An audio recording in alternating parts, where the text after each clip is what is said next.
परमात्मने जय मंगलम जय नमः पार्वती सदेशिवहर श्रीमद्गुरु सिद्धारूढ़ स्वामी महाराज की जय। श्रीमद्गुरु कालसिद्धेश्वर महाराज की जय। श्रीमद्गुरु शिवानंद स्वामी महाराज की जय। जगन्माता राजराजेश्वरी माता की जय। सद्गुरु शरीफ शिवयोगीश्वर महाराज की जय। सर्वसाधु संत महाराज की जय। जय मंगलम जय नमः पार्वती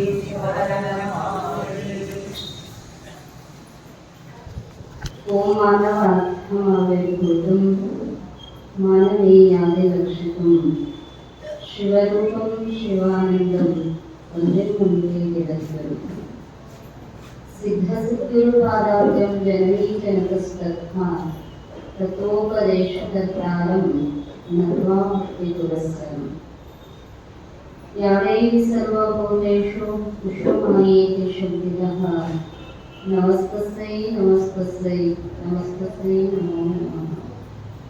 प्रातस्मरणीयेनाराध्यदैव जगद्गुರು ಶಿವಾನಂದ ಅಪ್ಪಂಗಳವರ ಜಗನ್ಮಾತೆಯ ದಿವ್ಯ ವಿರಾವಯಗಳನ್ನು ಹೃದಯ ಮಂದಿರದಲ್ಲಿ ಧ್ಯಾನಿಸಿಕೊಂಡು ಅದ್ವೈತ ಸಾರ್ವಭೌಮ ಚಕ್ರವರ್ತಿ ಜಗದ್ಗುರು ಸಿದ್ಧಾರೂಢ ಅಪ್ಪಂಗಳವರ ಕ್ಷೇತ್ರದ ಅಧಿಷ್ಠಾತ್ರ ದೇವತೆ ಜಗದ್ಗುರು ಕಾಳಸಿದ್ದೇಶ್ವರರ ದಿವ್ಯ ಚರಣಾರವಿಂದಗಳನ್ನು ಹೃದಯ ಮಂದಿರದಲ್ಲಿ ಸ್ಥಾಪಿಸಿಕೊಂಡು ಪುರಾಣದ ಚರಿತ್ರ ನಾಯಕ ಭಾವೈಕ್ಯತೆಯ ಸಂತ ಶಿಶುನಾಳದ ಶರೀಫ ಶಿವಯೋಗಿಯ ದಿವ್ಯ ಕರ್ತೃತ್ವ ಶಕ್ತಿಗೂ ಭಕ್ತಿಯ ಪ್ರಣಾಮಗಳನ್ನು ಸಮರ್ಪಣೆ ಮಾಡಿ ಅಕ್ಕಲಕೋಟದ ರೇವಣಸಿದ್ದೇಶ್ವರ ಅಪ್ಪಂಗಳವರ ಶ್ರೀಚರಣಕ್ಕೂ ಭಕ್ತಿಯಿಂದ ಮನೆಮನೆದು ನಾಡಿನ ಸಂತ ಶರಣ ಮಹಾಂತರ ದಿವ್ಯ ಹರಿನಾವರಿಗಳಲ್ಲಿ ಭಕ್ತಿಯಿಂದ ವಂದಿಸಿ ಆಧ್ಯಾತ್ಮಿಕ ಪ್ರವಚನ ಸೇವಾ ಸಮಿತಿ ಹಾಗೂ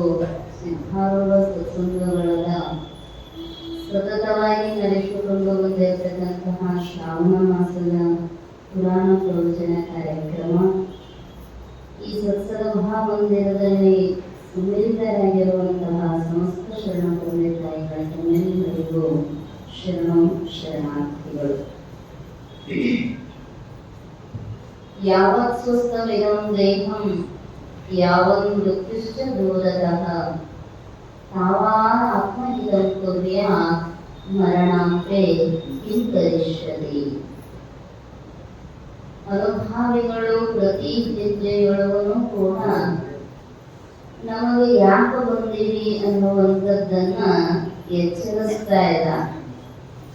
ಶಂಕರರು ಈ ಜಗತ್ತನ್ನ ಸಂಚಾರ ಮಾಡಿದರು, ಅದೇ ಉಪದೇಶವನ್ನ ಮಾಡಿದರು. ಸುಮ್ಮನೆ ಯಾಕೆ ಹಗಲು ರಾತ್ರಿ ಸಮಯವನ್ನ ಹರಣ ಮಾಡ್ತೀರಿ, ಬಂದ ಕಾರ್ಯವನ್ನ ಸಾಧಿಸಿಕೊಳ್ಳ್ರಿ ಅಂತ ಮಹಾನುಭಾವಿಗಳು ಶರಣರು ಸಂತರು ಕೂಡ ಅದನ್ನ ಹೇಳ್ತಾರೋ. ಉದಯಾಸ್ತಮಾನವೆಂಬ ಒಳಗದಲ್ಲಿ ಆಯುಷ್ಯವೆಂಬ ರಾಶಿ ಅಳೆಯುತ್ತಿರುತ್ತಿದೆ. ಜ್ವಾಳ ಅಳಿಬೇಕಾದ್ರೆ ಹೆಂಗ ಕೊಳಗ ಬಳಸ್ತೀವೋ ಹಂಗ ಭಗವಂತನು ಹಗಲು ರಾತ್ರಿ ಅನ್ನುವಂತಹ ಕೊಳಗದಿಂದ ಆಯುಷ್ಯವನ್ನ ಅಳದ ಖಾಲಿ ಮಾಡಾಕತ್ತಾನ. ಖಾಲಿ ಮಾಡುವಂತಹ ಪ್ರಜ್ಞಾವಂತಿಗೆ ನಮಗಿಲ್ಲ, ಹೋಗ್ತೈತಿ ಅನ್ನುವಂಥದ್ದು. ಅದಕ್ಕೆ ಅವರು ಹೇಳಿದರು, ಈ ದೇಹ ಸ್ವಸ್ಥವಾಗಿರುವಾಗ ಆಯುಷ್ಯದ ಕ್ಷಣಗಳು ಇನ್ನೊಂದಿಷ್ಟು ಬಾಕಿ ಅಲ್ಲವೋ ಅನ್ನುವುದರೊಳಗ ಆತ್ಮಹಿತಂ ಕುರ್ಯ. ನಿನ್ನನ್ನ ನೀನು ತಿಳ್ಕೊಂಡು ವಿಚಾರಪೂರ್ಣವಾಗಿ ಜೀವನ ಸಾಗಿಸಿದೆ ಅಂದ್ರೆ ಜನ್ಮದ ಸಾರ್ಥಕ್ಯ ಆಗತೈತಿ. ಶಂಕರರು ಹಿರಿಯಾದ ವಯಸ್ಸಿನೊಳಗ ಹಿರಿಯಾದ ಸಾಧನೆಯನ್ನ ಮಾಡಿದರು. ಸೂತ್ರಕ್ಕೆ ಭಾಷ್ಯಗಳನ್ನ ಬರೆದರು, ಉಪನಿಷತ್ತುಗಳಿಗೆ ಭಾಷ್ಯಗಳನ್ನ ಬರೆದರು. ಅದರ ಮೇಲೆ ಅವರು ಶಿಷ್ಯರು ಮತ್ತು ವ್ಯಾಖ್ಯಾನಗಳನ್ನ ಬರೆದರು. ಒಂದು ಕ್ಷಣವೂ ಕೂಡ ಬಿಡದಂತೆ ಬಂದ ಕಾರ್ಯವನ್ನ ಸಾಧಿಸಿರ್ತಕ್ಕಂಥವರು ಜ್ಞಾನಿಗಳಾದರು, ಶರಣರಾದರು, ಸಂತರಾದರು. ಆದ್ರೆ ಇಲ್ಲಿ ಬಂದ ಬಳಿಕ ಯಾಕೆ ಬಂದೀವಿ ಅನ್ನುವಂಥದ್ದನ್ನ ಮರೆತೀವಲ್ಲ, ಮರೆತ ಕಾರಣದಿಂದ ಈ ಜನ್ಮಾದಿಗಳ ದುಃಖ ಅನ್ನುವಂಥದ್ದು ಭಾಗಿಸ್ತೇವೆ. ಅದಕ್ಕೆ ಅವರು ಎಚ್ಚರಿಸ್ತಾರೋ, ದೇಹಾರೋಗ್ಯ ಇರುವಾಗ, ಬುದ್ಧಿಯೊಳಗೆ ಶಕ್ತಿ ಇರುವಾಗ, ಮನಸ್ಸು ಒಳ್ಳೆಯದನ್ನ ವಿಚಾರ ಮಾಡತಕ್ಕಂತಹ ಸಾಮರ್ಥ್ಯ ಇರುವಾಗಲೇ ಸ್ವಲ್ಪ ವಿಚಾರ ಮಾಡಬೇಕು. ಕಸ್ತ್ವಂಕೋಹಂ ಹುತಾಯಾತಃ ಕಾಮೇ ಜನನಿ ಕೋಮೇ ತಾತ ಇತಿ ಪರಿಭಾವಯ ಸರ್ವಮಸಾರಂ ವಿಶ್ವಂ ತ್ಯಕ್ತ್ವಾ ಸ್ವಪ್ನ ವಿಚಾರಂ ಭಜ ಗೋವಿಂದಂ ಭಜ ಗೋವಿಂದಂ ಗೋವಿಂದಂ ಭಜ ಮೂಢಮತೆ. ನಾನಾರು ಅನ್ನುವ ವಿಚಾರ ಬರಬೇಕು. ನಾ ಎಲ್ಲಿಂದ ಬಂದೆ, ನಿಜವಾದ ತಂದೆ ಯಾರು, ತಾಯಿ ಯಾರು ಹೇಳಿದರಲ್ಲ ಗೋವಿಂದ ಭಟ್ಟರು. ನಿಮ್ಮಪ್ಪನ ಹೆಸರು ಹೇಳಂದ ಕೂಡಲೇ ವಿಚಾರಿಯಾಗಿದ್ದರು ಶರೀಫರು. ಹೇಳಿದ್ರು ಯಾ ಅಪ್ಪನ ಸುದ್ದಿ ಹೇಳಲ್ರಿ ಅಂತ. ನಮಗಾಗಿದ್ದರೆ ಈ ದೇಹಕ್ಕೆ ಜನ್ಮ ಕೊಟ್ಟಿರ್ತಕ್ಕಂತಹ ತಂದೆಯ ಸುದ್ದಿಯನ್ನ ಪಟ ಪಟ ಹೇಳಿಬಿಡ್ತಿದ್ದೇವೆ. ಕಾರಣ ನಮಗೂ ಗೊತ್ತಿಲ್ಲ ಹಿಂದೆ ಏನಾಗಿ ಹುಟ್ಟಿ ಬಂದೀವಿ, ಎಷ್ಟೆಷ್ಟು ಜನ್ಮಗಳನ್ನು ಕಳೆದು ಹೋಗ್ಯಾವ. ಅದಕ್ಕೆ ಯಮ ನಾವು ಹುಟ್ಟಿದಾಗಲೇ ನಗತಾನಂತ, ನೀ ತೊಟ್ಟ ಜನ್ಮಗಳ ಲೆಕ್ಕ ಯಮ ನೋಡಿ ನಕ್ಕ. ಯಾಕಂದ್ರೆ ಎಟ್ಟರೆ ಹುಚ್ಚಿದ್ದಾವ ಇವು, ಇಷ್ಟು ಹುಟ್ಟುತ್ತಾವು, ಸಾಯ್ತಾವು, ಯವ್ವ ಯಪ್ಪ ಅಂತ ನಡತಾವು, ಮತ್ತು ಅದ ಕೆಲಸ ಮಾಡ್ತಾವಲ್ಲ ಅಂತ. ಅದಕ್ಕೆ ಹೇಳಿದ್ರು ಮಹಾನುಭಾವಿಗಳು ಸಾಯದಂತಹ ವಿದ್ಯೆಯನ್ನ ಪಡಿಬೇಕು ಅಂತ ತಿಳ್ಕೊಂಡು, ಯಾವಾಗ ಅದನ್ನು ಪಡಿಬೇಕು ಅಂದ್ರ ಸ್ವಸ್ಥವಾಗಿರುವಾಗಲೇ. ಕುಂದ್ರಾಕ ಬರಲಿಲ್ಲ, ನಿಲ್ಲಾಕ ಬರಲಿಲ್ಲ, ಕೇಳೋ ಸಾಮರ್ಥ್ಯ ಕಳೆದು ಹೋದ್ಮೇಲೆ ಒಂದಿಷ್ಟ ಪುರಾಣ ಕೇಳಿ ಬರ್ತೀವ್ರಿ ಅಂದ್ರ ಕೇಳುದ ಇಲ್ಲಿ ಏನ್ ಕೇಳಾಕ ಹೋಗೋದು. ಕುಂದ್ರಾಕ ಕಾಲು ಶರೀರವೂ ಶಾಂತಗೊಳ್ಳುವುದಲ್ಲ, ಅವಾಗ ಹೆಂಗ ಹೋಗೋದು?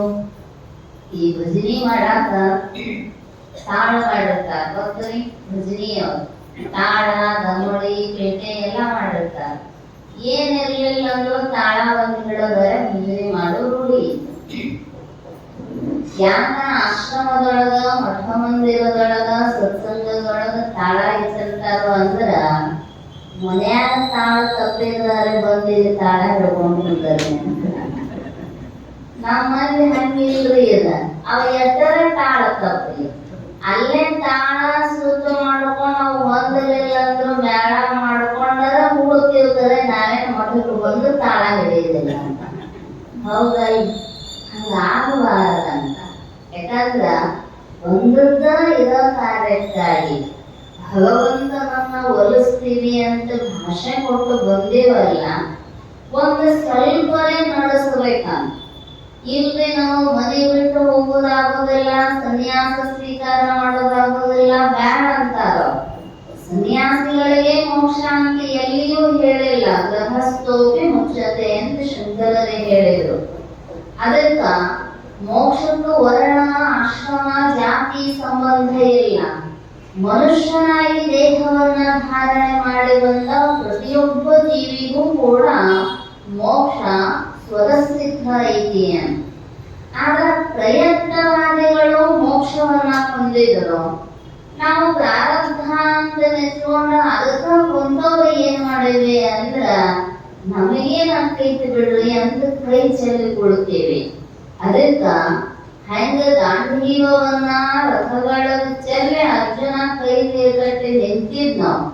ಯಾಕ ಅಂದ್ರ ಮೋಹ ಆವರಿಸಿದ್ದವನನ್ನ. ಯದಾತೆ ಮೋಹ ಕಲಿಲಂ ಬುದ್ಧಿರ್ವ್ಯತಿತರಿಷ್ಯತಿ ತದಾ ಬಂಧಾಸಿ ನಿರ್ವೇದಂ ಶ್ರೋತವ್ಯಸ್ಯ ಶ್ರುತಸ್ಯ ಚ. ನಮಗೆ ಯಾಕೆ ಈ ಕೇಳೋ ಪದ್ಧತಿಯನ್ನ, ಶಾಸ್ತ್ರ ಶ್ರವಣವನ್ನ, ಪುರಾಣ ಶ್ರವಣವನ್ನ ಹಿರಿಯರು ಹಾಕೊಂಡು ಬಂದ್ರು ಅಂದ್ರೆ ಇದ್ರ ಸಲುವಾಗಿ. ಹೊರಗೆ ಹತ್ತಿರೋ ರಾಡಿ ಎಲ್ಲರೂ ಕಳ್ಕೊಂಡು ಬರೋದು. ಮನ್ಯಾಗ ನಳದ ನೀರಾಗರ ತೊಳಿಬಹುದು, ಹೊಳಿಗೆ ಹೋಗಿರ ಜಳಕ ಮಾಡಬಹುದು. ಆದ್ರ ಮೋಹ ರೂಪ ಕೆಸರೇನ ನಮ್ಮ ಮನಸ್ಸಿಗೆ ಅಂತೈತಲ್ಲ, ಇದು ಒಂದು ಎರಡು ಜನ್ಮದ್ದಲ್ಲ. ಯದಾತೆ ಮೋಹ ಕಲಿಲಂ. ಬುದ್ಧಿ ಯಾಕ ಮಲಿನಾಗೈತಿ, ವಿಷಯಾದಿಗಳ ಸಂಸ್ಕಾರವನ್ನೇ ಬಯಸ್ತೈತಿ ಅಂದ್ರ ಮೋಹದ ರಾಡಿ ಕೆಸರು ಅನ್ನುವಂಥದ್ದು ಮನಸ್ಸಿಗೆ ಮೆಟ್ಟುಕೊಂಡೈತಿ. ಅರ್ಜುನ ಮಹಾನ್ ಶೂರ, ಆದ್ರೂ ಕೈಕಾಲು ಗರಗದ ನಡಗಾಕತ್ತಿದ್ದು ಅಂತ ಎಲ್ಲಾನು ನೋಡಿ. ಹಂಗಂತ ಅವನಿಗೆ ಯುದ್ಧ ಮಾಡುವ ಸಾಮರ್ಥ್ಯ ಇರಲಿಲ್ಲ, ಅವರನ್ನು ಸೋಲಿಸುವ ತಾಕತ್ತಿರ್ಲಿಲ್ಲ ಅಂತಿಲ್ಲ. ಎಲ್ಲ ವಿದ್ಯೆಗಳನ್ನ ಬಲ್ಲಿದ. ದ್ರೋಣಾಚಾರ್ಯರ ಅತ್ಯಂತ ಪ್ರೀತಿ ಪಾತ್ರ ಶಿಷ್ಯ. ಶಬ್ದವೇದಿ ಮೊದಲಾದ ವಿದ್ಯೆಗಳನ್ನು ಅವರಿಗೆ ಧಾರೆ ಎರೆದಿದ್ರು ಗುರುಗಳು. ಆದ್ರೂ ಯಾಕೆ ಹಂಗ ಆಯ್ತ್ರಿ ಅಂದ್ರ ಮೋಹ ಅನ್ನುವಂಥದ್ದು. ಅದಕ್ಕ ಮೋಹದ ಲಕ್ಷಣ ಹೇಳಿದ್ರು ಅವರು. ವಸ್ತುಸ್ಥಿತಿ ಅನವಧಾರಿಣಿ ಚಿತ್ತವೃತ್ತಿ ಮೋಹ. ಇದ್ದ ವಸ್ತುವಿನನ್ನ ಇದ್ದಕ್ಕಿದ್ದಂಗ ತಿಳಿಕೊಡುವುದಿಲ್ಲ ಅಂತ.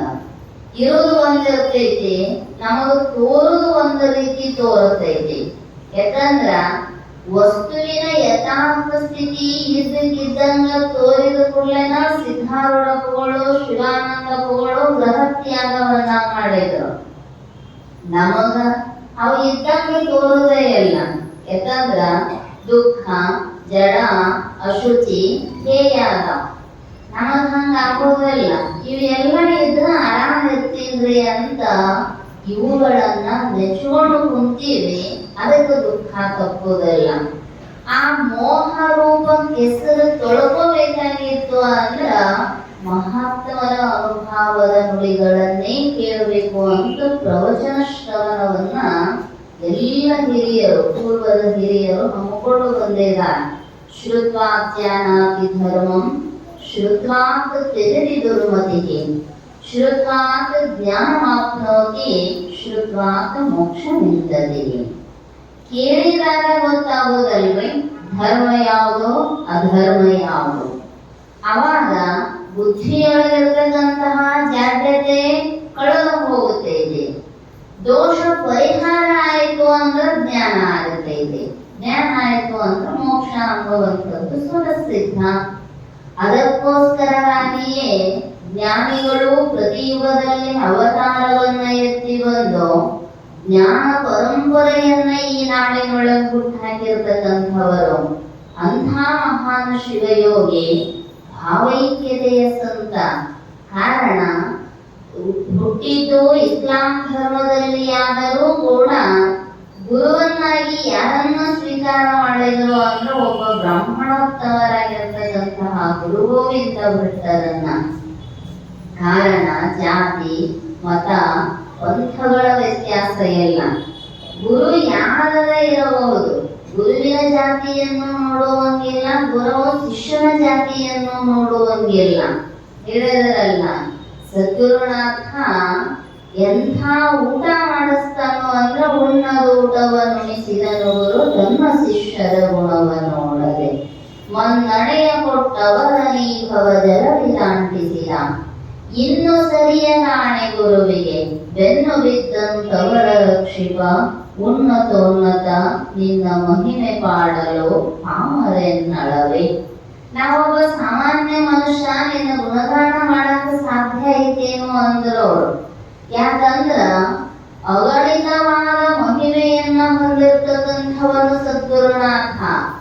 ಹಂಗಂತ ತಿಳ್ಕೊಂಡನ ಗೋವಿಂದ ಭಟ್ಟರು ಶಿಷ್ಯ ಶರೀಫರನ್ನ ಅತ್ಯಂತ ಪ್ರೀತಿಯ ಶಿಷ್ಯನನ್ನಾಗಿ ಸ್ವೀಕಾರ ಮಾಡಿದ್ರು.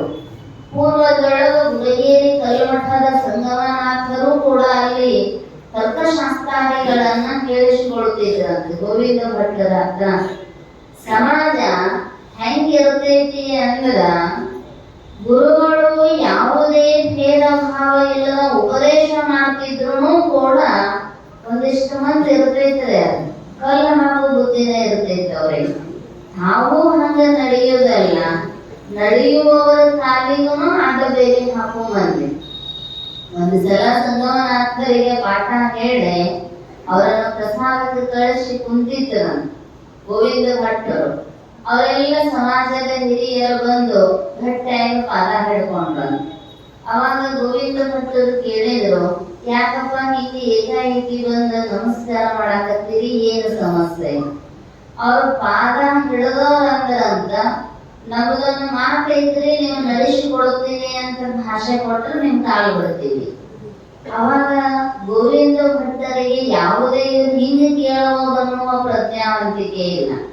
ಅವರಂದ್ರು, ಆಯ್ತು ತಗೋ, ನೀವೇನ್ ಕೇಳ್ತೀರಿ ಕೇಳ್ರಿ, ನಾನು ಅದನ್ನ ನಡೆಸಿಕೊಡ್ತೀನಿ ಅಂತ.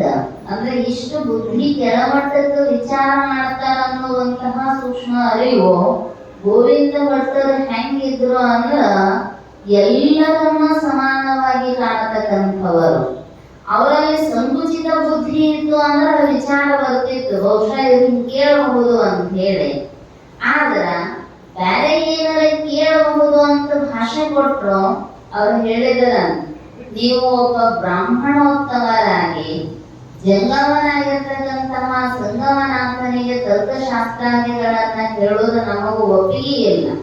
ನೀವು ಬ್ರಾಹ್ಮಣರ ಗುರುಗಳು, ಬ್ರಾಹ್ಮಣರಿಗಷ್ಟ ಉಪದೇಶ ಮಾಡಬೇಕು, ಅವರನ್ನ ಮಠ ಬಿಟ್ಟು ಹೊರಗೆ ಹಾಕ್ರೆ ಅವರಿಗೆ ವಿದ್ಯೆ ಹೇಳಬೇಡ್ರಿ ಅಂತ. ಇದು ಯಾವ ಕಾಲಕ್ಕೂ ಕೂಡ ಇರತಕ್ಕಂಥವರೇ. ಆದ್ರ ಭಗವಂತನ ಕರುಣೆ, ಸದ್ಗುರುನಾಥನ ಕರುಣೆ ಎನ್ನುವಂಥದ್ದು ಇತ್ತು ಅಂದ್ರ ಎಷ್ಟೇ ಪ್ರತಿಬಂಧಕಗಳು ಬಂದ್ರೂ ಕೂಡ ವಿದ್ಯಾ ಅನ್ನುವಂಥದ್ದು ಕರಗತ ಆಗೇ ಆಗ್ತೈತ. ಹಿಂದೆ ಹೇಳಿದ ಕೂಡಲೇನ ಅವರಿಗೆ ಬಹಳ ನೋವಾಯ್ತು. ಯಾಕಂದ್ರ ಗುರುವಿನಲ್ಲಿ ಶಿಷ್ಯನನ್ನ ಉದ್ಧಾರ ಮಾಡ್ಬೇಕನ್ನುವ ಕಳಕಳಿ ಇರ್ತೈತಿ. ಮತ್ತೆ ಹಿಂಗ ಒಂದು ಸಮಾಜ ಕಟ್ಟ ಹಾಕಿದಾಗ ಆಯ್ತು ಅಂತ ಅವ್ರಿಗೆ ಒಂದಿಷ್ಟು ಬೈದ್ರು. ಇಂಥ ಕುಲಗಳ ಹುಟ್ಟೆ, ಇಂಥ ಕೆಳಮಟ್ಟದ ವಿಚಾರ ಮಾಡ್ತಿರಲ್ಲ, ನೀವು ರವರವ ನರಕದೊಳಗೆ ಬೀಳುತ್ತೀರಿ ಅಂತ. ವಿದ್ಯಾ ತಮ್ಮಿಂದ ಕೊಡಕ್ಕಾಗಲಿಲ್ಲ ಅಂದ್ರೂ ವಿದ್ಯೆ ಕಲಿಯುವವರಿಗೆ ಪ್ರತಿಬಂಧಕ ಮಾಡಬಾರದಂತ. ಸಮಾಜದೊಳಗ ಸಮಾಜವನ್ನ ಉನ್ನತ ಮಟ್ಟದೊಳಗ ನಡೆಸಬೇಕಾಗಿತ್ತು ಅಂದ್ರೆ ವಿದ್ಯಾ ಬಹಳ ಮುಖ್ಯ. ಅದು ತತ್ವವೇ ಇರಲಿ, ನ್ಯಾಯವೇ ಇರಲಿ, ವೇದಾಂತವೇ ಇರಲಿ, ಒಬ್ಬೊಬ್ಬರಿಗೆ ಅದು ಅನುಕೂಲ ಆಗುತ್ತಿರುತ್ತೆ. ಆ ಶಿಕ್ಷಣ ವಿದ್ಯೆಗೆ ಪ್ರತಿಬಂಧಕ ಮಾಡಿದರಲ್ಲ, ಹೇಳಿದರ ಏನೋ ಪುಣ್ಯದಿಂದ ವಿಪ್ರಕುಲದೊಳಗ ಹುಟ್ಟಿದೇರಿ, ಇಂಥ ಪಾಪ ಕಾರ್ಯ ಮಾಡಿರಲ್ಲ, ನಿಮಗೆ ರವರವ ನರಕ ಆಗ್ತೈತಿ ಅಂತ ಬಹಳ ದುಃಖದಿಂದ ಸಂಗಮನಾಥರನ್ನ ಕರೆದು ಹೇಳಿದ. ತಮ್ಮ, ಇನ್ನು ಮ್ಯಾಲ ನಾನು ನಿನಗೆ ವಿದ್ಯೆ ಹೇಳಕ್ ಆಗೋದಿಲ್ಲ. ಬಹಳ ದುಃಖ ಆಯ್ತು ಸಂಗಮನಾಥರಿಗೆ. ತೀಕ್ಷ್ಣಮತಿಗಳಿದ್ದರಂತವ. ಒಂದ ಏಕಪಾಠಿ, ದ್ವಿಪಾಠಿ, ತ್ರಿಪಾಠಿ, ಚತುರ್ಪಾಠಿ ಅಂತ ಕರೀತಾರೆ. ಒಂದ ಸಲ ಹೇಳಿದ ಕೂಡಲೇ ಗ್ರಹಣ ಮಾಡುವ ಸಾಮರ್ಥ್ಯ ಇದ್ರೆ ಏಕಪಾಠಿ. ಮತ್ತೆ ಎರಡು ಸಲ ಹೇಳಿದ ಮೇಲೆ, ಯಾಕಂದ್ರೆ ಬುದ್ಧಿಯ ಸಂಸ್ಕಾರದಿಂದ ಹಂಗಾಗತ್ತೆ. ಇಲ್ಲಿ ಎಷ್ಟು ಸಲ ಹೇಳಿದ್ರೂ ಬ್ಯಾಸರಿ ಇಲ್ಲದಂಗ ಗೋವಿಂದ ಭಟ್ಟರು ಹೇಳ್ತಿದ್ರು. ಆದ್ರೆ ಒಂದೋ ಸಲಕ್ಕನ ಗ್ರಹಣ ಮಾಡ್ತಿದ್ರು. ತರ್ಕಶಾಸ್ತ್ರ ಅಂದ್ರೆ ಬಹಳಷ್ಟು ಕಠಿಣವಾಗಿರ್ತಕ್ಕಂಥದ್ದು. ಹಿಂಗೆ ಹೇಳಿದ ಕೂಡಲೇ ಸಂಗಮನಾಥರಿಗೆ ಅನ್ನಿಸ್ತು, ನಾ ಏನಾರ ನಿನ್ನ ಸೇವಾ ಮಾಡೋದ್ರೊಳಗೆ ವ್ಯತ್ಯಾಸ ಮಾಡೀನೇನು? ನೀವೇನಾದ್ರೂ ಪಾಠ ಹೇಳಿದ್ದನ್ನ ಪುನಃ ನಿಮಗೂ ಒಪ್ಸಿಲ್ಲೇನು? ಯಾಕೆ ನನಗೆ ವಿದ್ಯೆ ಹೇಳೋದಾಗೋದಿಲ್ಲ ಅಂತೀರಿ? ಬಹಳ ದುಃಖದಿಂದ ಹೇಳಿದರಂತ ಗೋವಿಂದ ಭಟ್ಟರು. ಇಲ್ಲಪ್ಪ, ನೀನೇನು ಮನಸ್ಸಿಗೆ ನೋವು ಮಾಡ್ಕೋಬೇಡ. ಸಮಾಜದವರು ಹಿಂಗ ಬಂದು ನನಗೆ ಪ್ರತಿಬಂಧಕ ಮಾಡ್ಯಾರೋ, ಆದ್ರ ನಿನ್ನಲ್ಲಿರ್ತಕ್ಕಂತಹ ಶ್ರದ್ಧೆಗೆ, ನಿನ್ನಲ್ಲಿರ್ತಕ್ಕಂತಹ ವಿದ್ಯೆಯನ್ನ ಕಲಿಬೇಕು ಅನ್ನುವಂತಹ ಆತುರತೆಗೆ ನಿನಗ ಉರವಕೊಂಡದ ನನ್ನ ಗುರುಗಳಾಗಿರ್ತಕ್ಕಂತಹ ಕರಿಬಸವೇಶ್ವರನ ಹತ್ರ ಕಳಿಸ್ತೀನಿ, ನೀನು ದುಃಖ ಮಾಡ್ಕೋಬೇಡ. ಅವರಿಗೆ ಒಂದು ಪತ್ರ ಕೊಟ್ಟು ಉರುಕೊಂಡಕ್ಕೆ ಕಳಿಸಿದ್ರಂತೆ. ಕಲ್ಮಠದ ಸಂಗಮನಾಥರನ್ನ ಕಳಿಸ್ಬೇಕಾದ ಮನಸ್ಸಿಗೆ ಬಹಳ ನೋವಾಯ್ತು. ಆದ್ರೂ ಸಮಾಜದೊಳಗಿದ್ದಾಗ ಸಮಾಜದ ಜೊತೆಗೇನ ಹೋಗ್ಬೇಕಾಗ್ತೈತೆ ಹೊರತು ವಿರೋಧ ಹಾಕೊಳ್ಳಕ್ ಬರೋದಿಲ್ಲ. ಹೋದ್ರು, ಮುಂದೆ ಕಲಿದ್ರು, ಮಹಾನ್ ವಿದ್ವಾನರಾದ್ರು.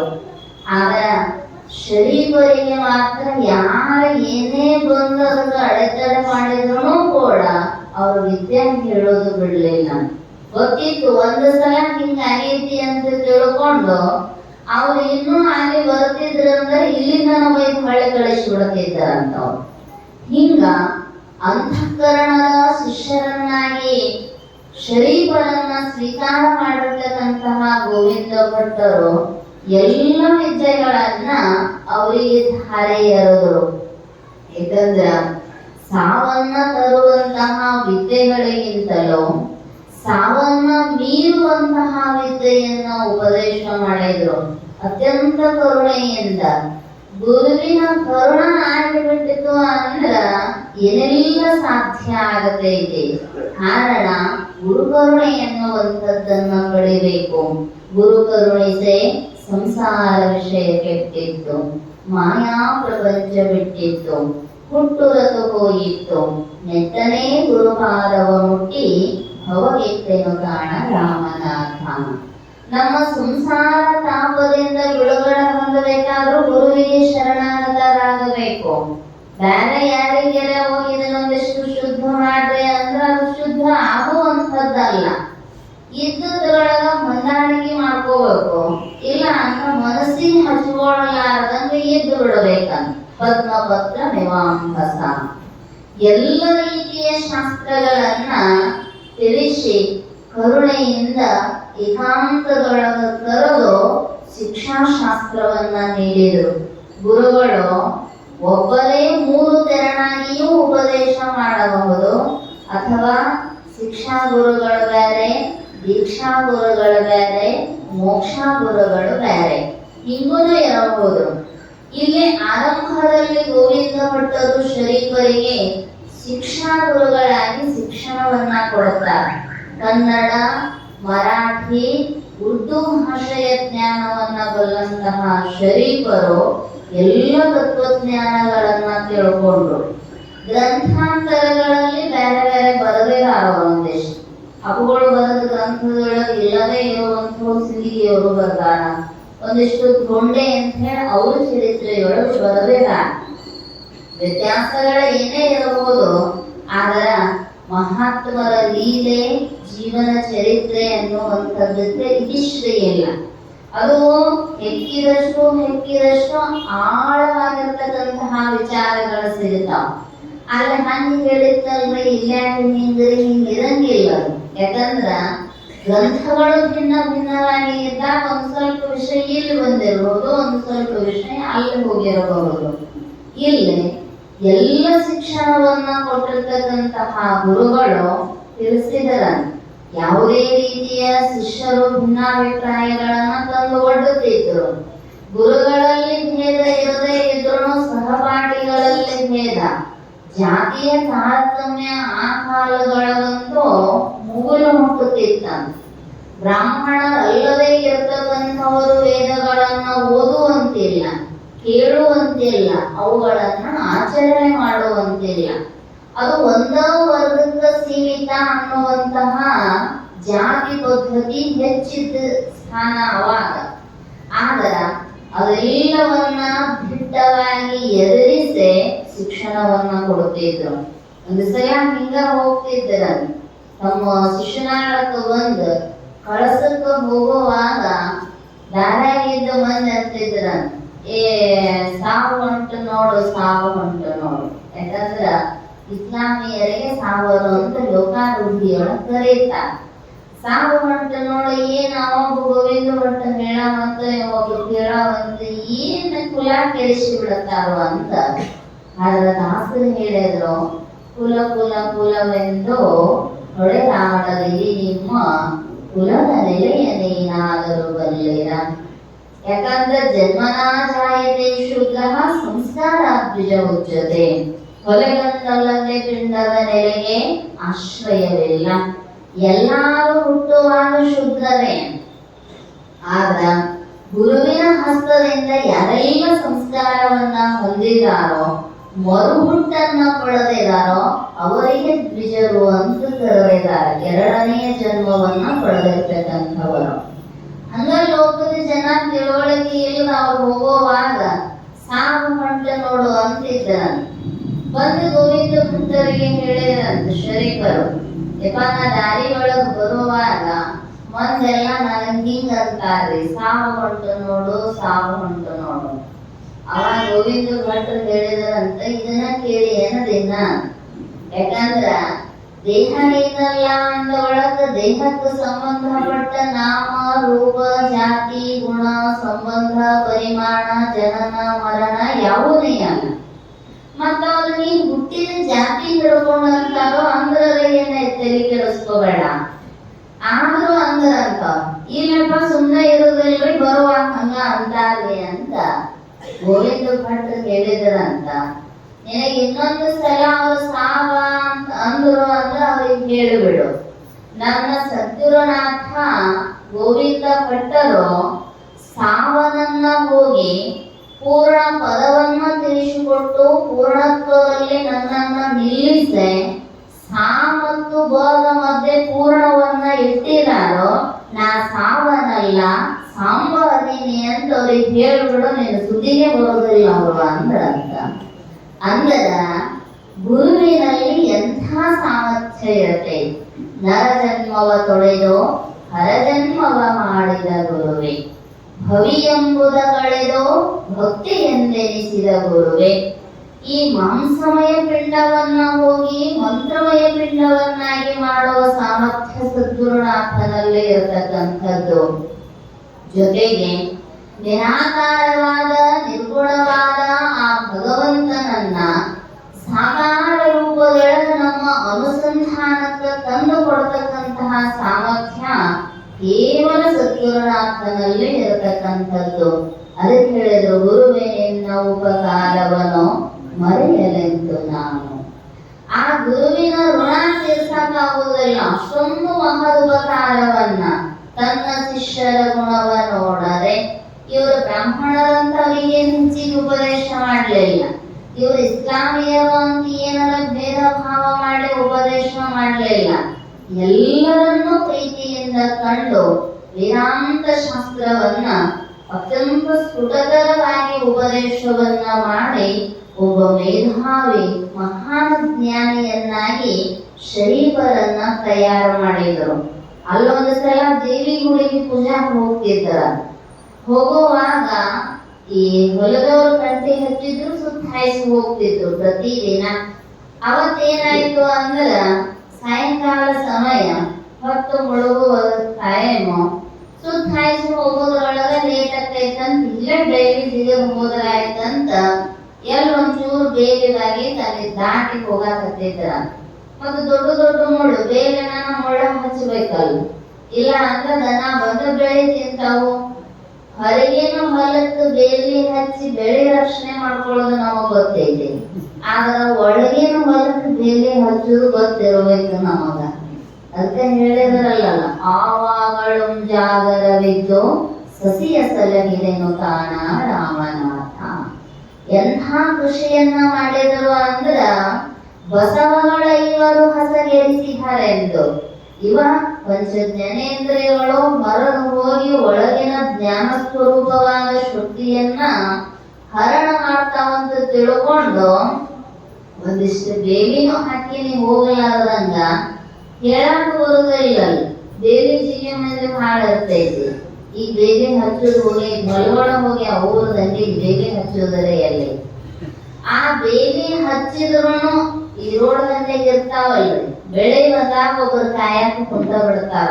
ಹೇಳಕ್ ಬರೋದಿಲ್ಲ, ಯಾಕಂದ್ರ ಬಹಳ ಜನ್ಮದಾಗ ಬೇಲಿ ಸಿಗಿದ್ ಹೋಗಿರ್ತಿದ್ರು ಮಂದಿ, ಈ ಜನ್ಮದಾಗ ಸಿಗಿತೈತಿ ಅಂತ. ಆವಾಗಳು ಜಾಗರವಿದ್ದು ಸಸಿಯ ಸಲಹಿದೆನು ಕಾಣ ರಾಮನಾಥ. ಜ್ಞಾನ ರೂಪ ಸಸಿಯನ್ನ ಸಂರಕ್ಷಣೆ ಮಾಡಬೇಕಾದ ಸದಾವಕಾಲ ಜಾಗ್ರತೆ ಇರಬೇಕು. ಇಲ್ಲಿ ಬೇಲಿ ದಾಟುವಾಗ ಮುಳ್ಳು ಬಹಳ ಇದ್ದು ಗೋವಿಂದ ಭಟ್ರ ತಮ್ಮ ಆವಿಗೆಯನ್ನ ಹಾಕೊಂಡು ದಾಟಿದ್ರು, ಮಚ್ಚಿ ಹಾಕೊಂಡು.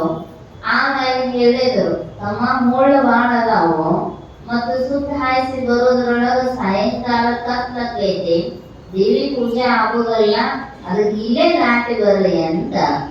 ಉಳಿದವ್ರೆಲ್ಲಾನು ಅಂದ್ರು, ಶಿವ ಶಿವ ಶಿವ ಪಾಪೋಹಂ ಪಾಪೋಹಂ, ಇದು ಪಾಪಕ್ಕೈತಿ, ಇದನ್ನ ಹೆಂಗ ಮಾಡೋದು?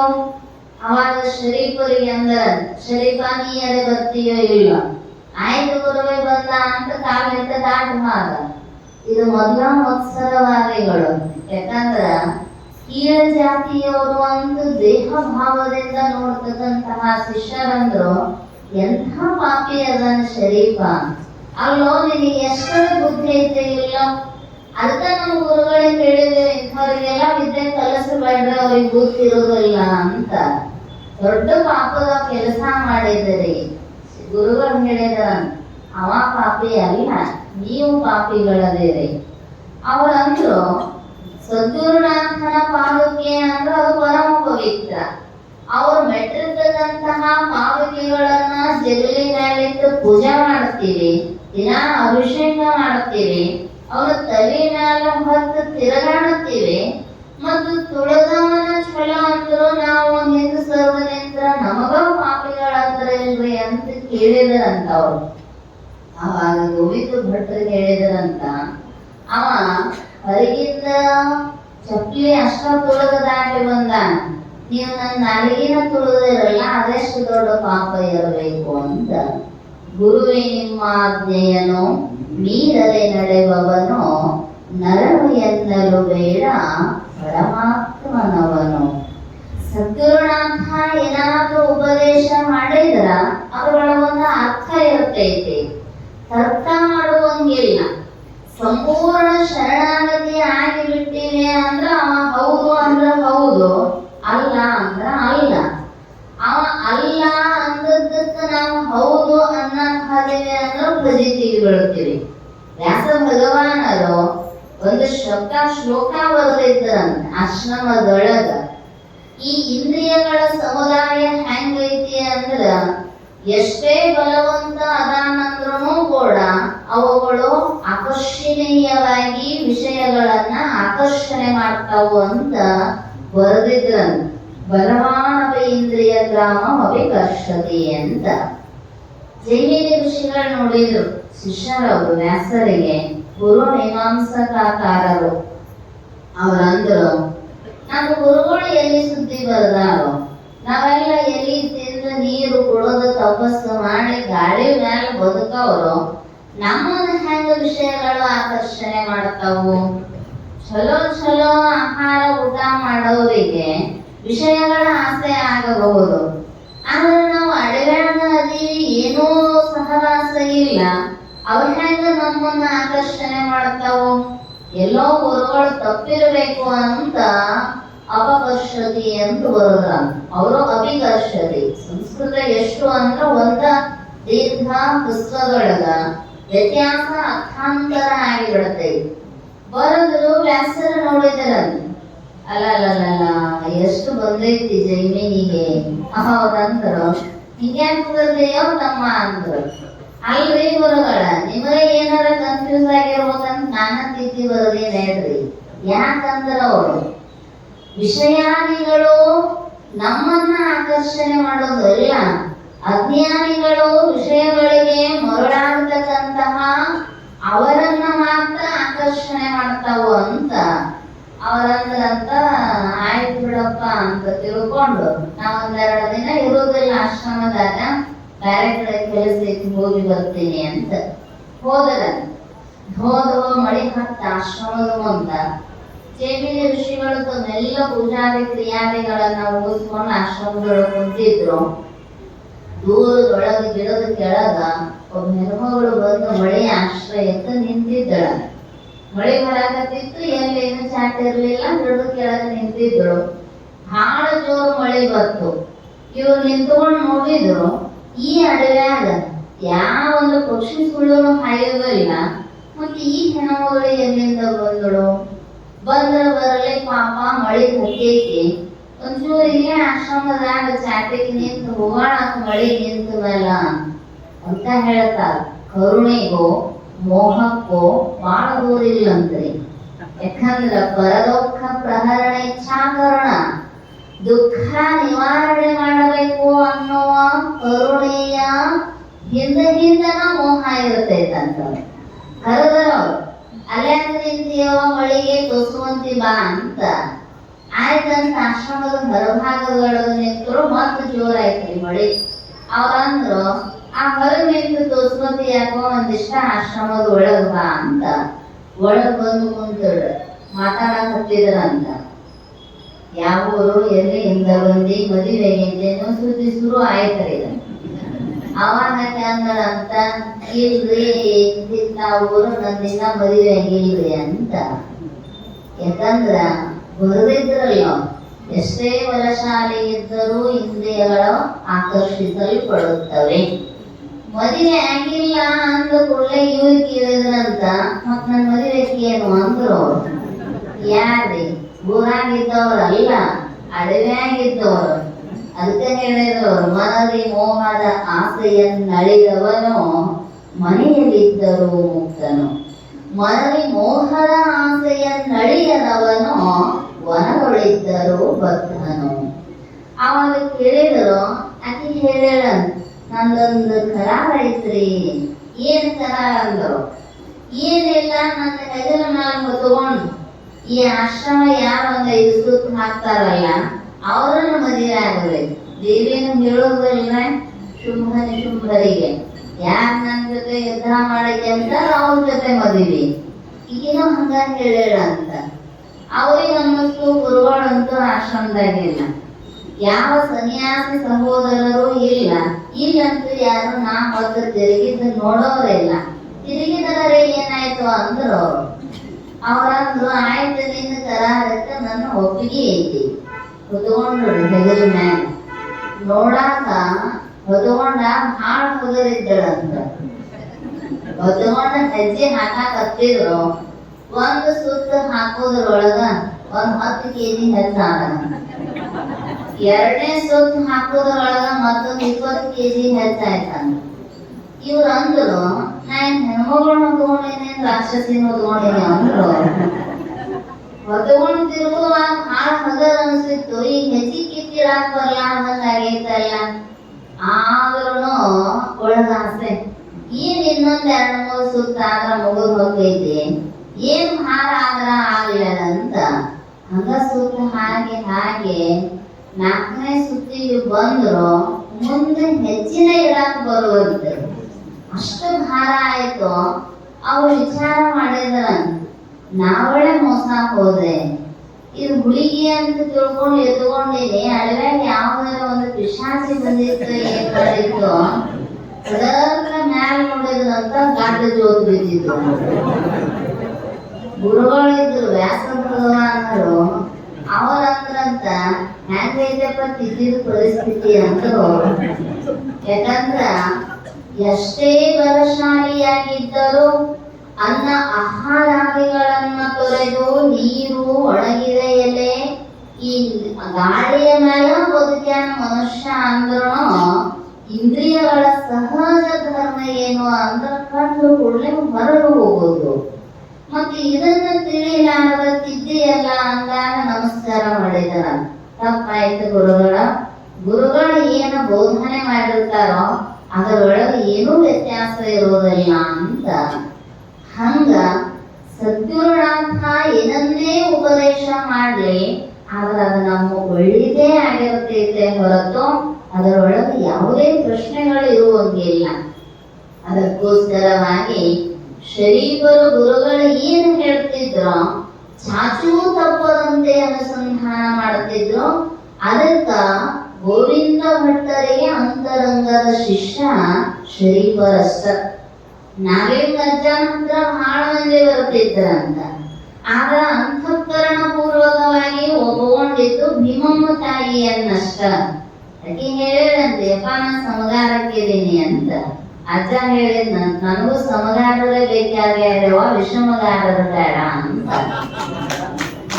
ಯಾಕಂದ್ರೆ ಜಾತಿ ನೋಡ್ಲಿಲ್ಲ.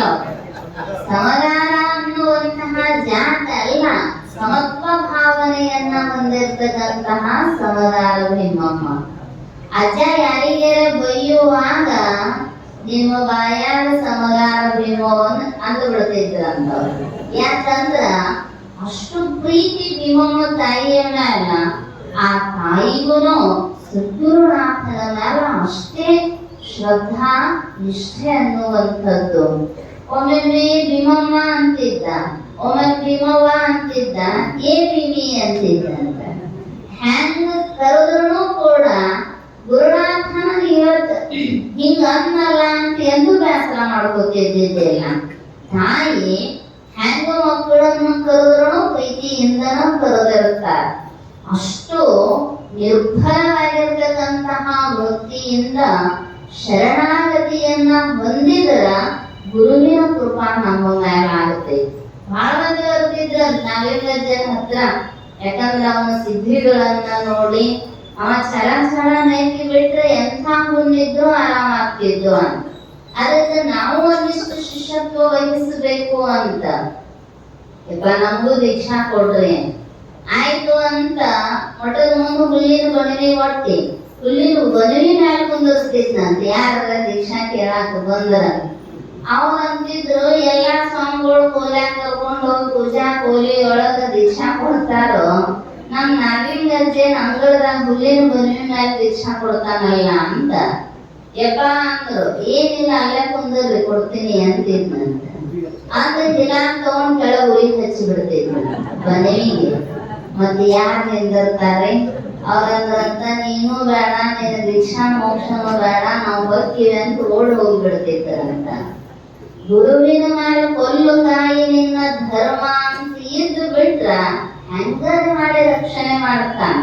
ಭೀಮಮ್ಮ ತಾಯಿಯನ್ನ ಎಷ್ಟು ಪರೀಕ್ಷೆ ಮಾಡಿದ್ದ ಅಂದ್ರ ಇತಿಹಾಸ ನೋಡದೆ. ದೇವಿ ಪುರಾಣದಾಗ ನಾಳೆ ನೀನು ಬಲಿ ಕೊಡ್ತೇನೆ ಅಂತಿದ್ದ. ಎಲ್ರು ಮನ್ಯಾಗ ಬಂದಿದ್ರಂತ, ಒಬ್ರು ಬಂದಿದ್ದಿಲ್ಲಂತ ಪುರಾಣ. ಯಾಕಂದ್ರ ಅಡಮುಟ್ ಅಜ್ಜ ಹೇಳಿದನ್ನು ಮಾಡಿಬಿಟ್ರ ಮಾಡೋದೇನು. ಆದ್ರ ಭೀಮಮ್ಮ ತಾಯಿ ಒಬ್ಬನ ಬಂದು ಮುಂದ್ ಕುಂತಿದ್ರ. ಅಜ್ಜನಂತ, ಅಲ್ಲವ ಭೀಮವ್ವ, ಇವ್ ಜೀವಗಳು ಯಾವ ಬಂದಿಲ್ಲ, ಮತ್ ನೀನ ಒಬ್ಬಕಿನ ಬಂದಿಯಲ್ಲ. ಬಾಳ ಮಂದಿ ಬಂದಿದ್ರೆ ಯಾರನ್ನಾರ ಒಬ್ಬರನ್ನ ಬಲಿ ಕೊಡ್ಬೋದಿತ್ತ. ಬಂದೈತಿ ನೀನ ಹೋಗ್ಬೇಕು, ಇವತ್ತು ನಿನ್ನ ಬಲಿ ಕೊಡೋದು ಅಂತ ತಾಯಿ ಹಿರೇನಂತ. ಯಪ್ಪ ಕುಂಬಳಕಾಯಿಯು ನಿಂದ, ಹುಡುಗೋಲು ನಿಂದ, ಕೊಲ್ಲು ಕಾಯಿ ನಿನ್ನ ಧರ್ಮ. ಯಾಕಂದ್ರ ಶರೀರವೇ ನಿನ್ನಗಾಗಿ ಮೀಸಲಾಗಿರುವಾಗ ನಿಮ್ಮ ಕೈಯೊಳಗ ಪ್ರಾಣ ಹೋಯ್ತಂದ್ರ ನನ್ನಷ್ಟು ಪುಣ್ಯ ಯಾರದಾರು. ಕೈಯಾಗ ಚಪ್ಪಗೊಡ್ಲಿ ಇತ್ತಲ್ಲ ಎತ್ತಿದ್ನಂತ.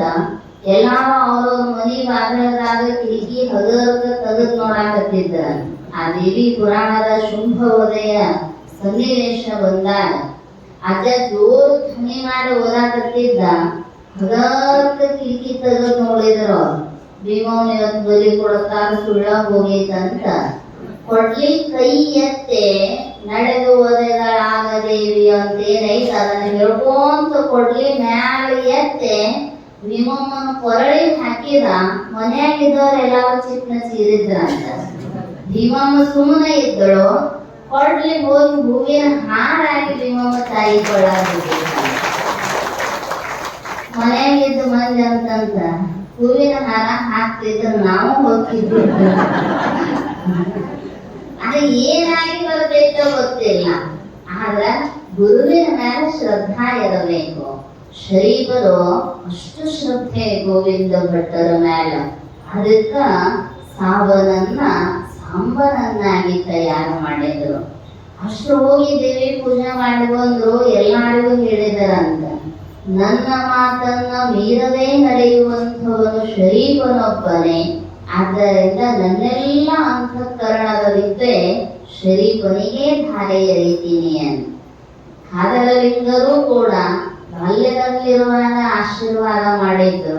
ನನ್ನ ಅಂತಿಮ ಅವಸ್ಥೆ ಸಮೀಪ ಆಗೈತಿ ಇಮಾಮ್ ಸಾಹೇಬ, ನಿನ್ನ ಮಗನಿಗೆ ನನ್ನೆಲ್ಲ ತಪಸ್ಸಕ್ತಿಯನ್ನ ಧಾರೆ ಎರಿತೀನಿ ಅಂತ ಹುಟ್ಟಿದಾಗ ಆಶೀರ್ವಾದ ಮಾಡಿ ತಪಸ್ಸನ್ನ ಧಾರೆ ಎರೆದಿದ್ರು.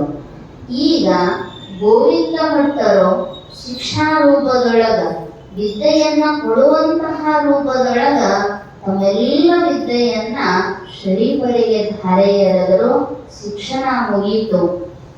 ಅವಾಗ ಕರೆದು ಹೇಳಿದರ, ಇನ್ನು ಮುಗೀತಪ್ಪ ನಿಂದು ಬ್ರಹ್ಮಚಾರಿಯ ಈ ಆಶ್ರಮ ಪರಿಪಾಲನೆ, ಇನ್ನು ಮನೆಗೆ ಹೋಗಿ ಗೃಹಸ್ಥಾಶ್ರಮವನ್ನ ಸ್ವೀಕಾರ ಮಾಡು. ಶರೀಫರು ಹೇಳಿದ, ಮತ್ಯಾಕ ಮಾಯಿಯ ಬಲಿಯೊಳಗ ನನ್ನ ಸಿಗಿಸ್ತಿ ಗುರುನಾಥ, ಅದ ಬ್ಯಾಡಂತನ ಬಂದೀನಿ. ಮತ್ತು ಅಲ್ಲೇ ಹೋಗಂತೀಯಲ್ಲ ಅಂದಾಗ ಗೋವಿಂದ ಭಟ್ಟರು ಹೇಳಿದ್ರ, ಧೀರನಾಗಿರ್ತಕ್ಕಂಥವನು ಪ್ರಪಂಚದೊಳಗಿದ್ದರೂ ಕೂಡ ಮೋಹಿಸುವುದಿಲ್ಲ. ನೀ ಅಂಥ ಧೀರನೇ, ಧೀರ ತತ್ರ ನ ಮುಖ್ಯತೆ ಭಗವಂತ ಹೇಳ್ತಾನೆ. ಶಾನ್ಯಾರಿದ್ರ ಮೋಹ ಪಡೋದಿಲ್ಲ. ಅದಕ್ಕ ನಿಜವಂತರು ಹೇಳಿದ್ರು, ಜಾಣನೋ ಲೌಕಿಕ ಪಾರಮಾರ್ಥವೆರಡನೋ ಮಾಡದೆ ಕೂಡಿ ನಡೆಸುತ್ತೀಗ ನಿಂತು ಅಂತ ಮುಂದೆ ದೃಷ್ಟಾಂತ ಹೇಳಿದಾರ. ಹಂಗ ಶಾನೆ ಇದ್ದ ಅಂದ್ರ ಎರಡನ್ನೂ ಧೀರನಂತೆ ನಡೆಸಿಕೊಂಡು ಹೋಗುತ್ತಾನೋ, ಆ ಧೀರತ್ವ ನಿನ್ನಲ್ಲಿ ಐತಿ, ಚಿಂತೆ ಮಾಡಬೇಡ. ಪ್ರಾರಬ್ಧದೊಳಗ ನಿನಗ ಭೋಗ ಐತಿ, ತಂದೆ ತಾಯಿಗಳ ಸಂರಕ್ಷಣೆಯನ್ನು ಮಾಡಬೇಕು, ಪತಿ ಧರ್ಮವನ್ನು ಪಾಲಿಸಬೇಕು. ಅದಕ್ಕೋಸ್ಕರ ಹೋಗುದಿ ಊರಿಗೆ ಅಂದಾಗ ಗುರುವಾಕ್ಯ ಮೀರುವಂಗಿಲ್ಲ. ಶಿವಾನಂದ ಅಪ್ಪೋರಿಗನು ಬಾಲ್ಯದೊಳಗಿರುವಾಗ ವಿವಾಹ ಮಾಡಿದ್ದರಂತ. ಅವ್ರು ಇನ್ನೇನು ಕರ್ಕೊಂಡು ಬರ್ಬೇಕು ಅನ್ನೋದಾದ ಸ್ಮಶಾನಕ್ಕೆ ಹೋಗಿದ್ದಾಳ ಅಂತ ಬಿಡ್ತಿದ್ದಾರ. ಆ ಸತ್ತ ಹೋಗ್ಬಿಟ್ಟಳಂತ. ಎರಡು ಹಂಗಾಗಿದ್ದು ಅಂತ. ಇನ್ ಹಿಂಗಾದ್ರ ಬಗೆಹರಿಯೋದಿಲ್ಲ ಅಂತ ರುದ್ರಮುನಿ ದೇವರ ಕಡೆ ಬಂದ ಅವ್ರ ಅವ್ವ ಅಪ್ಪ ಹೇಳಿದ್ರ, ಯಪ್ಪ ನಮಗ್ ಮಕ್ಕಳಿಲ್ಲ ಅಂತ ದತ್ತಕ್ಕೆ ತಗೊಂಡು ಬಂದೆ ವೀರನಗೌಡನ್ನ, ಮತ್ ಇವ ಮದ್ವೆ ಆಗೋದಿಲ್ಲ ಅಂದ್ರ ಮುಂದೆ ನಮ್ಮ ಜೀವನ ಹೆಂಗ ಆಯ್ತಂತ ಅಪ್ಪೋರ ಆಶೀರ್ವಾದ ಮಾಡಿ, ಇಲ್ಲಪ್ಪ ನೀನು ಗೃಹಸ್ಥಾಶ್ರಮ ಸ್ವೀಕಾರ ಮಾಡು, ಆದ್ರ ಪುತ್ರ ಹುಟ್ಟಿದ ಮರುಕ್ಷಣವೇ ತಂದೆ ತಾಯಿಗಳ ಋಣ ತೀರ್ತೈತಿ, ಅವಾಗ ನಿನ್ನ ಮನಸ್ಸಿಗೆ ಬಂದಂಗ ನೀ ನಡಿ ಅಂದದ್ದಕ್ಕೆ ಮದುವೆ ಆದರೂ ಮಗ ಹುಟ್ಟಾನನ್ನೋ ಸುದ್ದಿ ಕೇಳಿ ಹಳ್ಳಿ ಮನಿ ಮುಖಾನ ನೋಡ್ಲಿಲ್ಲ ಅಂತ ಬಂದವರು ಈ ಕಡೆನ ಬಂದು ಬಿಟ್ರು ಭಕ್ತರ ಉದ್ಧಾರಕ್ಕಾಗಿ. ಹಂಗ ಗುರುಗಳು ಹೇಳಿದ್ರು, ಶರೀಫ ನೀ ಗೃಹಸ್ಥಾಶ್ರಮವನ್ನ ಸ್ವೀಕಾರ ಮಾಡು. ಮತ್ತಿನ್ನು ಗುರುಗಳು ಹೇಳಾರಂದೊಳಗ್ ಹೆಂಗ ಬೇರೋದು ಆಯ್ತು ಅಂತ ಮನೆಗೆ ಬಂದು ಕನ್ಯೆಯನ್ನ ಶೋಧನೆ ಮಾಡಿದ್ರು. ಕುಂದಗೋಳದ ನಾಯ್ಕರ ಮನೆತನದೊಳಗ ಫಾತಿಮಾ ಅನ್ನುವಂತಹ ಅತ್ಯಂತ ಸಂಲಕ್ಷಣವತಿಯಾಗಿರ್ತಕ್ಕಂತಹ ಕನ್ಯೆಯನ್ನ ಗೊತ್ತು ಮಾಡಿ ಮದುವೆ ಮಾಡಿದ್ರು. ಸ್ವತಃ ಗೋವಿಂದ ಭಟ್ಟರೇ ನಿಂತು ಶರೀಫರ ಲಗ್ನವನ್ನ ಮಾಡಿದ್ರು. ಮಾಡಿ ಅವರಿಬ್ಬರಿಗೂ ಆಶೀರ್ವಾದವನ್ನ ಮಾಡಿ ಶರೀಫರಿಗೂ ಹೇಳ್ತಾರೆ, ಸಂಸಾರ ಜೀವನ ನಡೆಸಾಕತ್ತೀನಿ ಅಂತ ತಿಳ್ಕೊಂಡು ಮಾತ್ರ ಆಸೆಯೊಳಗೆ ಬೀಳಬೇಡ. ನನಗಿರ್ಲಿ, ಹೆಂಡತಿಗಿರ್ಲಿ, ಮಕ್ಕಳಿಗಿರ್ಲಿ ಅಂದಿ ಅಂದ್ರೆ ಬಂಧನಕಾರಿ ಆಗತೈತಿ. ಅವರೇನು ಮತ್ತೆ ತೊಡುಗೊಳತನ ಇರಲಿಲ್ಲ. 16 ಕೂರಿಗೆ ಭೂಮಿ ಇತ್ತಂತ ಶರೀಫರಿಗೆ. ನಿಂದ ಎಷ್ಟೈತಿ ಕಾಯಕ ಮಾಡು. ಗೌಂಟಿ ಶಾಲೆ ತೆಗೆದು ಶಿಕ್ಷಣನೂ ಕೊಡುತ್ತಿದ್ರು. ಗೌಂಟಿ ಶಾಲೆ ಶಿಕ್ಷಕರಾಗಿದ್ರು ಶರೀಫರು. ಈ ಕಾಯಕದೊಂದಿಗೆ ನಿನ್ನ ಆಶ್ರಮ ಧರ್ಮವನ್ನ ಪರಿಪಾಲಿಸುವಂತ ಅನೇಕ ರೀತಿಯ ಮಾರ್ಗದರ್ಶನವನ್ನ ಮಾಡಿ ತಾಯಿ ಫಾತಿಮಾಳಿಗೂ ಹೇಳ್ತಾರೆ, ನೀನು ಕೂಡ ಸತಿಧರ್ಮವನ್ನ ಪರಿಪಾಲನೆ ಮಾಡು. ಶರೀಫ ಯಾವುದೇ ರೀತಿಯ ಐಹಿಕ ವಸ್ತುವಿಗೆ ಮೋಹ ಪಡ್ತಕ್ಕಂಥವನಲ್ಲ. ಅವನ ಪಥವೇ ಬೇರೆ. ಯಾಕಂದ್ರೆ ಶಾಸ್ತ್ರ ಐತೆ, ವಿದ್ಯಾ ವಿವಾಹನಾಶಾಯ, ವಿವಾಹ ವಿದ್ಯಾನಾಶಾಯ. ಮದುವೆ ಆದ ಮ್ಯಾಲ ವಿದ್ಯೆ ಹೋಗ್ತೈತಂತ. ಮದುವೆ ನಡೆದಿತ್ತಂತ್ರಿ. ಅವಾಗ ಆನೆ ಮದುವೆ ನಡೆದಿತ್ತಂತ.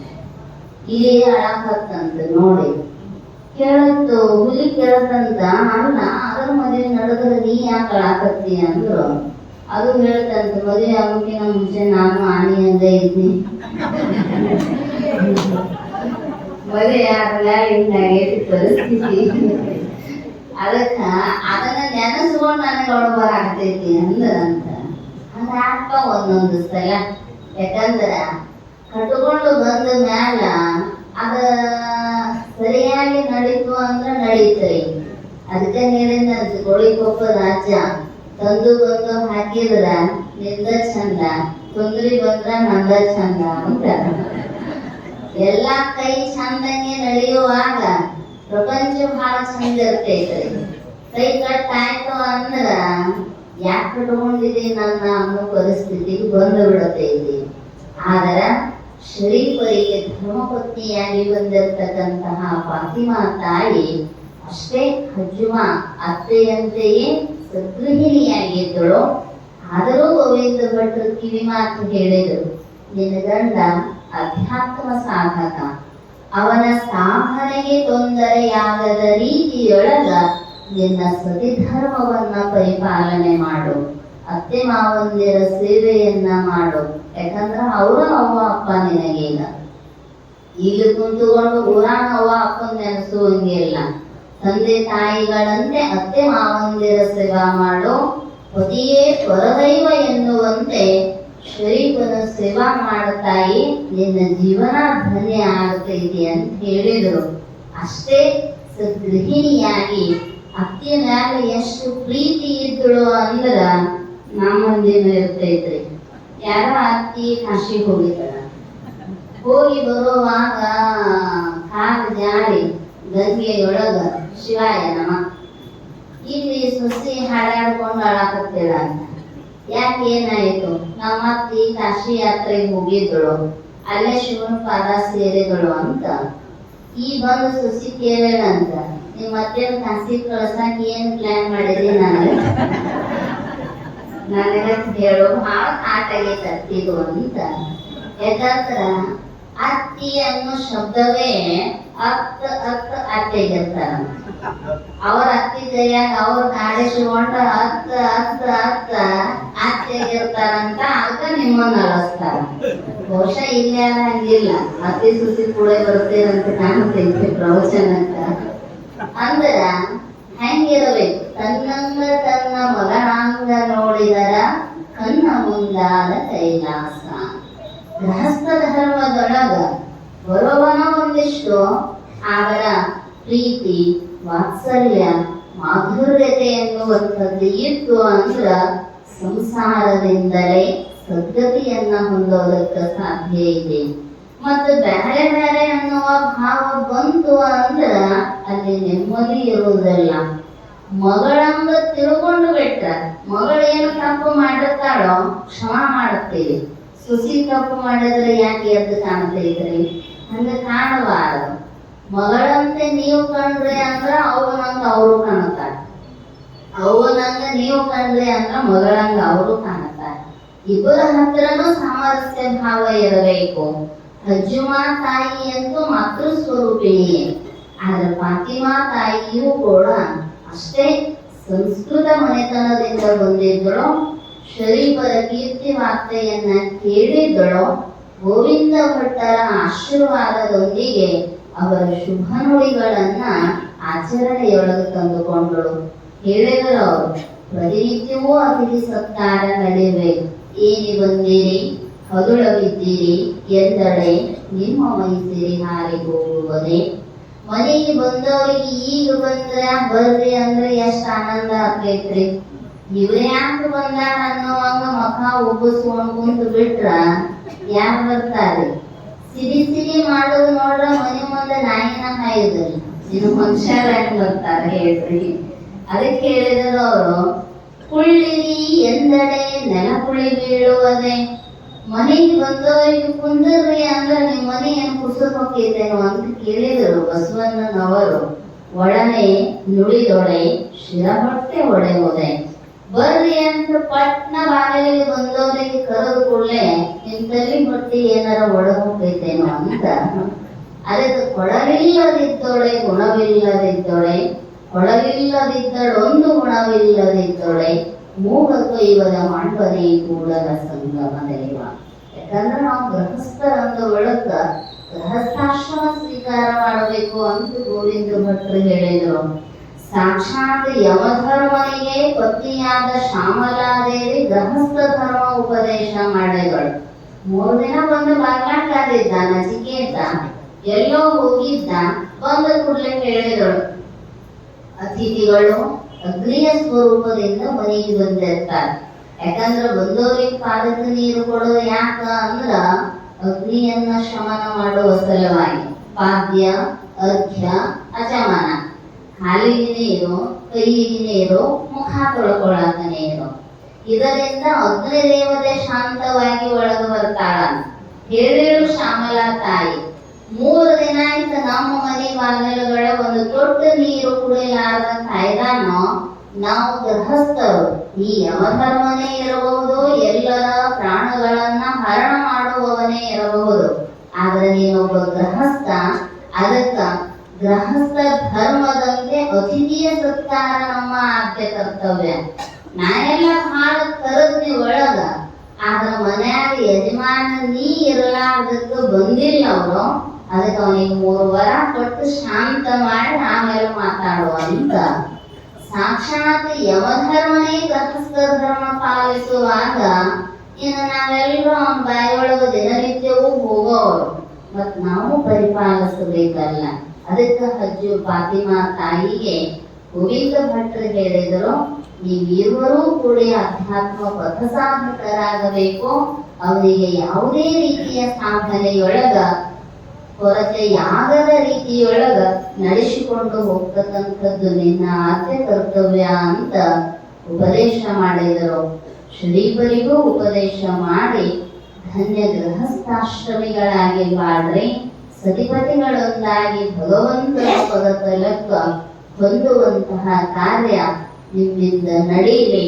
ಜೊತೆಗೆ ಜ್ಞಾನ ಬೋಧನೆಯನ್ನ ಮಾಡ್ತಕ್ಕಂತಹ ಎಲ್ಲ ಅಧ್ಯಾತ್ಮ ಸಾಧನೆ ನಿನ್ನಿಂದ ಸಾಗಲಿ ಅಂತ ಆಶೀರ್ವಾದವನ್ನ ಮಾಡಿದ್ರು.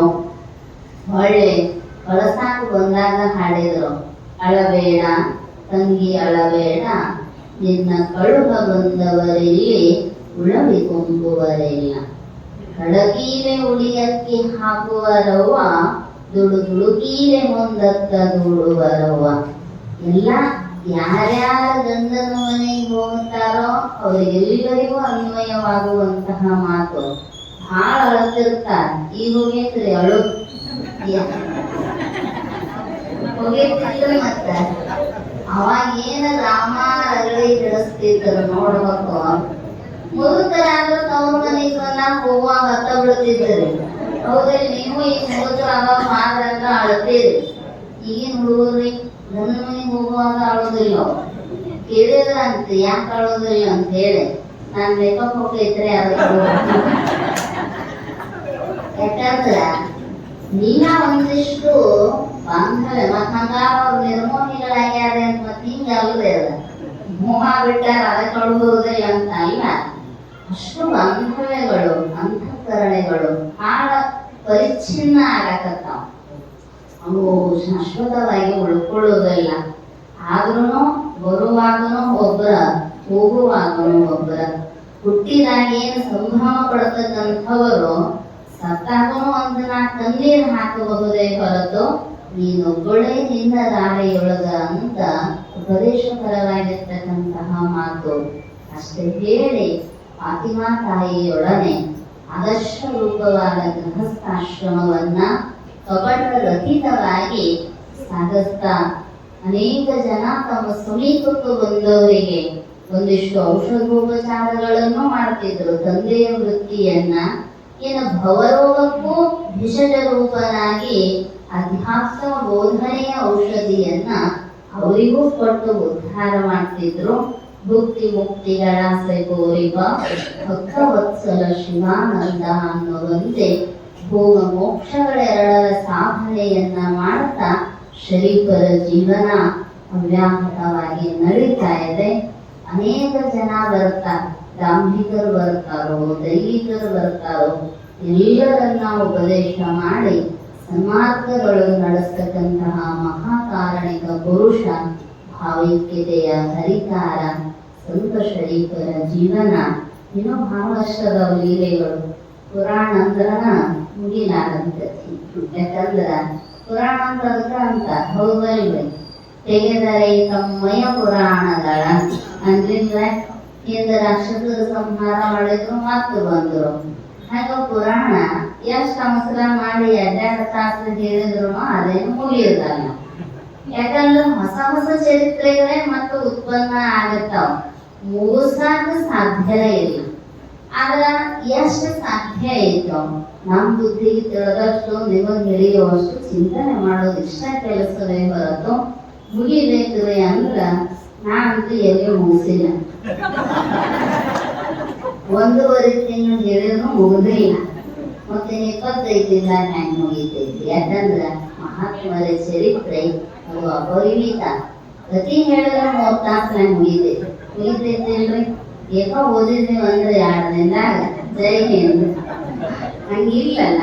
ಯಾಕಂದ್ರ ಪುರಾಣ ಪ್ರವಚನ ಅದೆಲ್ಲರ ಮನಸ್ಸಿಗೂ ಕೂಡ ಒಂದು ಮಾಡ್ತಾರೆ ಗಟ್ಟಿಯಾಗಿ ಉಳಿಬೇಕು ಅನ್ನೋ ಸಲುವಾಗಿ ಒಂದಿಷ್ಟು ಅದಕ್ಕ ಚಿಂತನೆಯನ್ನು ಒಂದು ವಿಸ್ತಾರ ಇರ್ತೈತಿ. ಯಾರು ಅನ್ಯಥಾ ಭಾವಿಸಬಾರ್ದು. ಉಳಿತ್ರಿ ಅಮ್ಮಾರ ಅನ್ನಬಾರ್ದು. ಉಳಿತಂದ್ರೆ ಗರೀಬ್ ಬರೀ ಹೇಳಿ ಅದಕ್ಕೆ ಉಳಿದ ವಿಷಯ ಮತ್ತೆ ನಾಳೆಯಿಂದ ಚಿಂತನೆ ಮಾಡೋಣ ಅಂತ ತಿಳಿಸ್ತಾ